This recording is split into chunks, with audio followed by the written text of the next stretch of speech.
소모되는 인생에서 소비하는 인생 살자, 이렇게 말씀을 드립니다. 이 말씀입니다. 소모된다. 그러면 금도 달아 없어집디다. 그죠? 제가 금반지 예전에 타고 다니던 거 기억나시나요? 팔아버렸어요, 이제는. 근데 금반지를 살 때는 닷돈을 샀는데 가져갔더니 닷돈이 안 된답니다. 달아 없어져요. 쇠도 녹이 슬어 없어집니다. 플라스틱도 비닐봉지도 사가 없어집니다. 오래된 책은요, 이렇게 넘기면 사가서 후두둑 부서지는 부분이 생기기 시작합니다. 이 세상의 모든 것들은 그냥 가만히 놔둬도 저절로 소모돼요. 소모가 됩니다. 보이는 것만 그럴까요? 보이지 않는 것도 소모됩니다. 내 생명, 시간 안 쓰고 가만히 놔둬도요, 저절로 소모됩니다. 지금 내 인생은 마치 촛대에 불이 붙어서 촛대가 타들어가듯이 촛대가 서서히 적어지는 거 예전에 기억나시죠? 내 인생도 그렇게 소모되고 있습니다. 내가 안 써도, 내가 가만히 있어도, 하루 종일 잠을 자고 움직이지 않고 가만히 있어도 내 인생은, 내 생명은 소모되고 있어요. 우리 생각도 그렇고요. 처음에 마음 먹었던 것보다 점점 용기도 결심도 결단력도 적어지고 없어집니다. 모든 것들은 이렇게 소모가 됩니다. 소모된다라고 말할 때는요, 이 세상의 모든 창조물은 다 후패한다, 낡아진다 하는 것과 같은 의미가 있습니다. 그래서 여러분과 저는 지금 소모되고 있습니다. 여러분에게 맡겨진 하나님이 주신 생명의 분량이 있죠? 마치 그 밑에 구멍이 조금 뚫려서 조금씩 새 나가는 것처럼 내게 주신 생명이 조금씩 분량이 소모돼서 마지막에는 숨을 거두게 되는 겁니다. 다 소모되고 맙니다. 자, 소모된다고 말하면 또 한 가지, 오늘 소비되는 인생이다 그러니까 소비에 대해서도 설명을 해야겠죠. 여러분, 예전에 우리가 박정희 대통령 때는 소비를 아주 악한 것으로 여겼습니다. 절약 정신을 가져야 된다, 소비는 안 된다, 이렇게 말을 했어요. 그러더니 80년대 넘어서서 90년대 넘어서서 2000년대를 넘어서더니 소비가 미덕이다 그러는 얘기 들어보셨어요? 소비가 돼야 경기가 순환이 돼요. 지금 코로나 때문에 걱정하는 게 뭐냐면, 병들어서 죽는 사람들도 물론 많지만 소비가 안 일어나는 거예요. 식당에 가서 밥을 먹어줘야 되는데, 그래야 그 돈을 또 식당 주인이 받아서 또 텔레비전을 산다든지 꽃가게 가서 꽃을 산다든지, 그러고 그럼 또 꽃가게 주인은 그 돈 받아서 또 나가서 학생들 가르치는 데 쓴다든지, 또 버스를 탄다든지 택시를 타고, 그럼 택시 운전수는 그거 벌어다가 또 쌀을 사고 식당 가서 또 밥을 먹고, 이렇게 순환이 일어나야 돼요. 이걸 소비라 그래요. 근데 소비가 안 일어나면 국가 경제가 무너집니다. 그 소비를 해야 되는 거예요. 소비가 일어나야 돼요. 마찬가지죠. 밥을 먹어야 합니다. 그 소비가 일어나야 돼요. 만약에 밥을 먹지 않고 소화가 되지 않고 배설을 하지 않으면 그 사람도 죽습니다. 국가도 이런 소비 순환이 일어나지 않으면 경기 침체가 일어납니다. 소비를 잘해야겠죠. 예, 소비가 잘 돼야 돼요. 근데 소비가 되면 소모되는 것하고 똑같은 증상이 있는데 없어진다는 거예요. 소모되는 것도 없어져요. 사가서 없어지든 달아서 없어지든 또는 낡아서 없어지든 자연히 소모가 돼서 없어지든 생명처럼 이렇게 없어지는데, 소비하면 내 주머니에 분명히 1,000원이 있었는데 200원을 소모하면 200원이 없어져요. 이런 점에서는 같아요. 근데 소비는 조금 다른 의미가 있습니다. 어떤 의미가 있느냐면, 이것을 설명하기 전에 먼저 소비와 비슷한 내용을 한 가지 더 소개하겠습니다. 소비의 처럼 똑같은 내용이 있는데 하나는 낭비가 있습니다. 오늘 본문 말씀에는 허비라고 했어요. 같은 지출을 하는데 같이 내 주머니에서 없어지는데 소비가 되면 생산적인 활동이 뒤따르게 돼 있어요. 공장에서 원료를 갖다가 공장에 집어넣어서 소비를 시키면 상품이 나와요. 그거를 버리면 바깥에 내보내서 슈퍼마켓에 내보낸다든지 이러면 거기는 지출이 돼요. 소비가 돼요. 근데 그러면 뭐가 다시 수입이 돼요? 돈으로 다시 되돌아와요. 그러면 또 그거로 원료를 사지요? 돈을 어떻게 해야 돼요? 소비해야 돼요. 지출해야 돼요. 그러면 원료가 또 들어와요. 원료를 또 열심히 만들어서 지출을 해야 돼요. 내보내야 돼요. 그러면 뭐가 또 들어와요? 그만큼 돈이 들어와요. 이걸 소비순환이라 그래요. 공장에서도 일어나고 가게에서 우리 집에서도 일어납니다. 아버지가 돈을 벌어오면 그것을 학교 보내죠. 그럼 학교 보낸 아이들이 뭐를 해요? 지식을 가지고 돌아와요. 이게 소비순환이에요. 또 어머니가 가서 콩나물을 사오죠. 그러면 아이들이 온 가족이 밥을 먹고 건강해져요. 지출을 했더니 콩나물을 사왔더니 건강해졌어요. 이걸 소비순환이라 그래요. 근데 낭비는요, 조금 같은 지출인데 달라요. 어떻게 낭비하죠, 사람들이? 우리 집에 신발이 10짝이나 있는데 또 마음에 든다고 또 신발을 하나 또 사다 놔요. 11짝이 됐어요. 내 발은 2개인데 언제 그 신발을 다 신어요? 이걸 낭비라 그러는 거예요. 낭비. 나한테 좋은 옷이 또 있어요. 근데 친구가 입으면 옷을 보니까 욕심이 나서 또 샀어요. 옷 2벌 껴입고 다닐 수 있나요? 이걸 낭비라 그러는 거예요. 도박장에 가서 흥청망청 쓰고 노래방에 가고, 물론 노래방에 가서 가족끼리 재밌게 지내는 건 좀 달라요.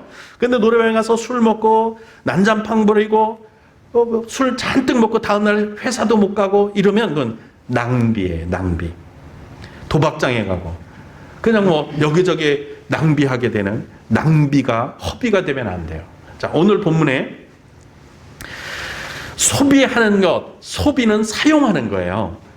근데 잘못된 소비를 지금 설명한 것처럼 허비한다고 말하고, 소비하든지 허비하든지 낭비하든지 없어지는 것은 같지만 소비하면 반드시 재생산이 돼요. 그래서 없어진다고 할 때 또 다른 말, 소모예요. 자, 낭비도 소모고 소비도 소모예요. 소모는 저절로 되는 거예요.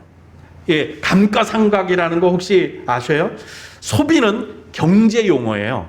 소비한다고 할 때 지출한다는 이거 경제 용어고, 소모는 회계 용어예요.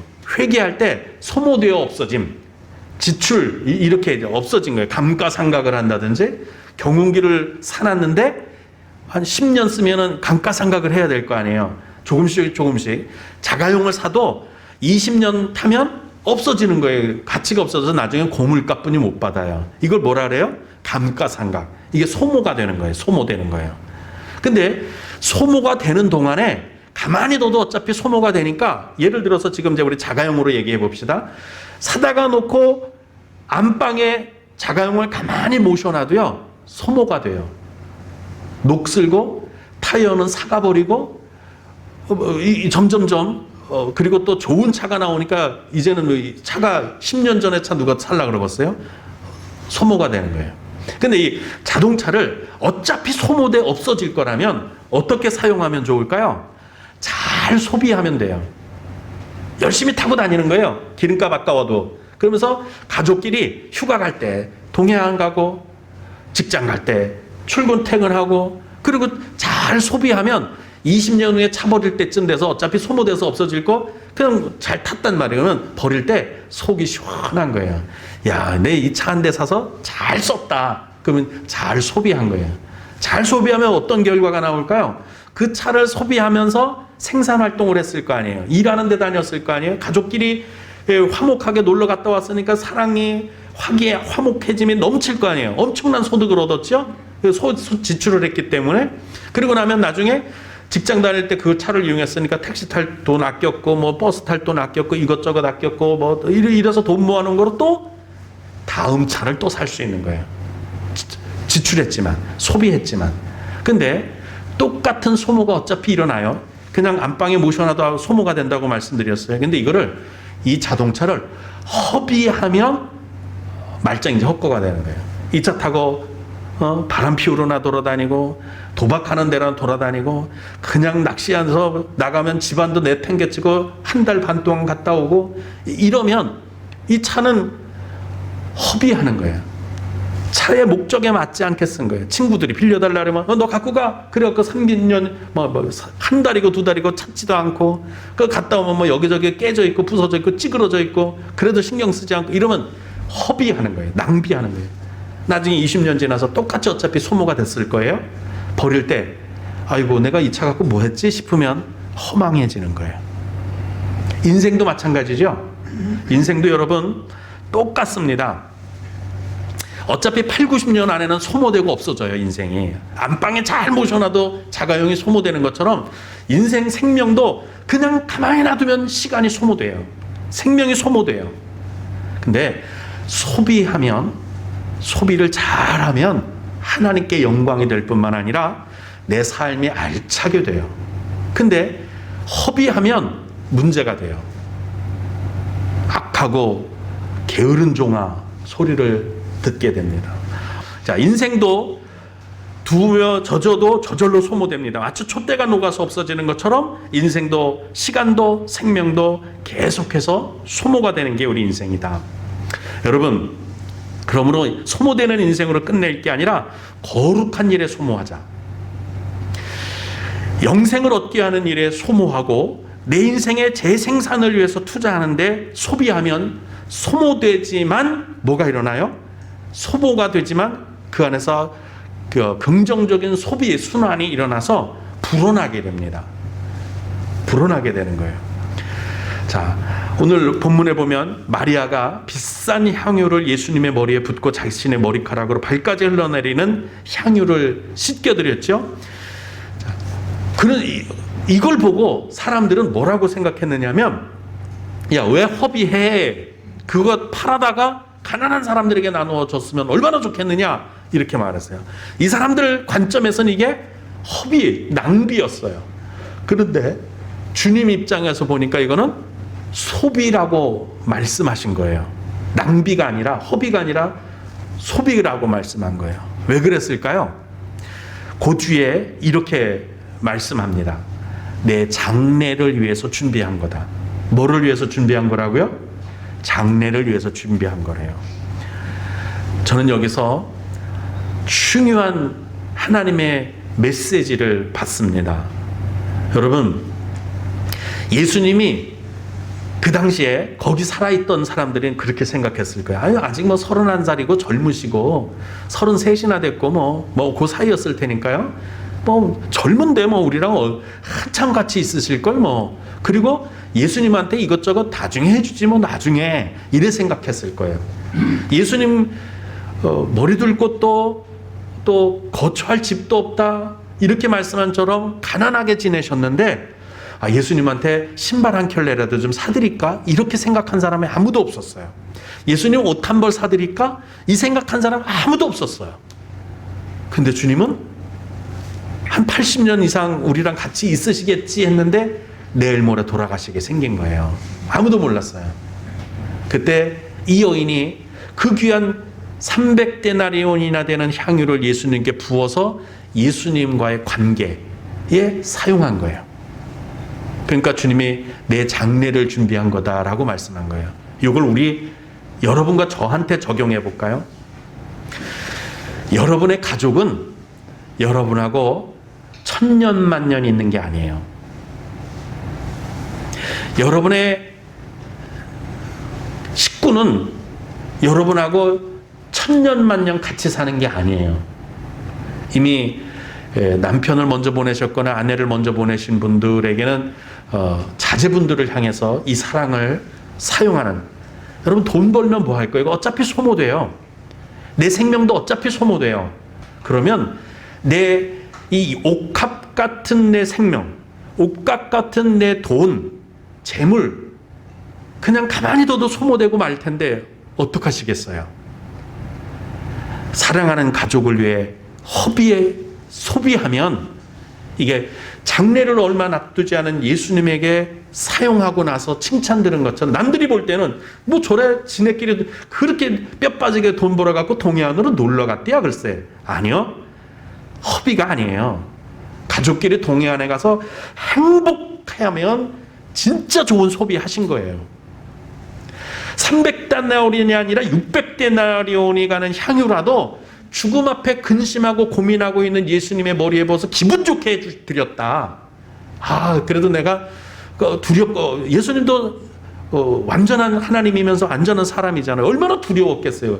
그 근심 걱정될 거 아니에요. 뭐 벌써부터 씨름하고 막 이랬을 거예요. 밥맛도 없고 이랬을 텐데 한 번 즐거움을 드린 거죠. 옥합을 깨서 머리에 붓고 나니까 얼마나 기분이 좋았겠어요. 그러니까 남들이 다 허비했다 그러는데 아니야. 나 기분 좋아졌어. 내 장례를 준비한 거야. 나 얼마나 지금 마음이 쾌활한지 몰라. 300데나리온으로 살 수 없는 평안을 얻었어. 즐거움을 얻었어. 그렇지 않아요? 여러분, 뼈 빠지게 1년 내내 농사 지어서 회사 다녀서 돈 벌었으면 그거 뭐 할 거예요?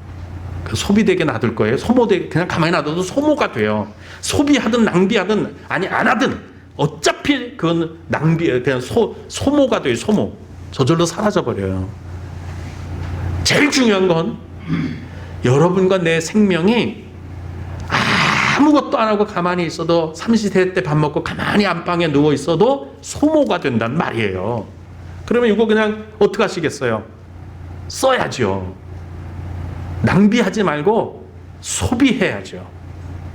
내 남편을, 내 자녀들을 기분 좋게, 행복하게, 나 자신을 행복하게 할 수 있는데 쓴다면 그게 소비예요. 허비하는 게 아니에요. 누군가 제가 책에서 읽었나 그런 걸 한번 읽은 적이 있어요. 야, 경준아, 너 오늘 요번 달에 너 수고했다. 내가 너한테 선물할게. 그리고 자기가 자신한테 선물하는 거. 어때요? 멋있지 않아요? 가족에게, 또 구역 식구들에게, 또 가난한 이웃에게, 야, 쌀 한 포 집에 놓고 왔어. 개똥이 엄마 쌀 한 포 집에다 놓고 왔는데 별건 아니지만 그거 맛있게 먹어. 이게 허비인가요? 그 사람도 기분 좋고 나도 기분 좋으면 이게 소비예요. 어차피 소모되고 말 거라면 이렇게 아름다운 소비를 하자는 거예요. 이 여인처럼 어차피 향유 300데나리온 가는 것들에도 시집갈 때 없어지든 언제 없어지든 이거 없어질 거거든요. 그런데 예수님이 죽음을 목전에 두고 얼마나 고민스러웠을 텐데 이거 하나 때문에 기분이 엄청 좋아지셨어요. 그래서 내 장례를 준비한 거야. 내가 근심 걱정되는 거.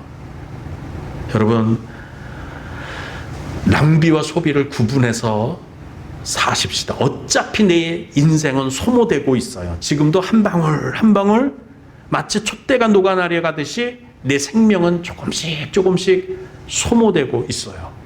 기왕이면 어차피 소모되는 거라면 아름다운 소비, 거룩한 소비를 해서 인생을 정말 알차게 보내십시다.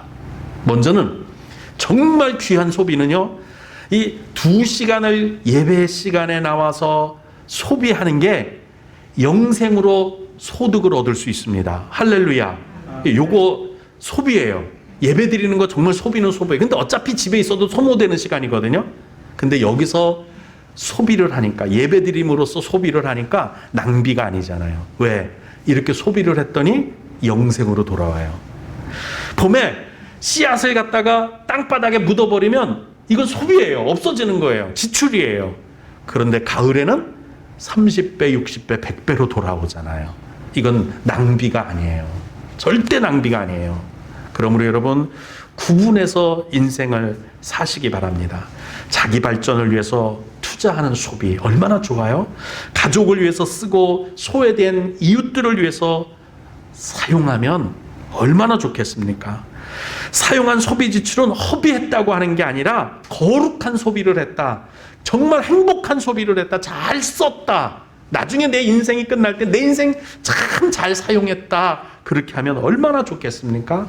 모두가 행복해지는 거죠. 그러나 어차피 저절로 소모되고 마는 인생이라고 아무렇게나 허비하는 삶을 살면 나중에 후회하게 되실 거예요. 우리 가족을 위해서 써야 될 돈을 엄한 놈들한테 갖다 써버리고, 그저 그냥 딴 데 갔다가 남들한테는 인심 쓰고, 이거 안 되잖아요. 우리 가족 동해안이라도 한번 데리고 가보고, 우리 가족 소고기 한번 먹여보고, 이러면서 행복한 거 아니에요? 기왕 소비되는 거, 소모되는 거 잘 소비해보자는 거예요.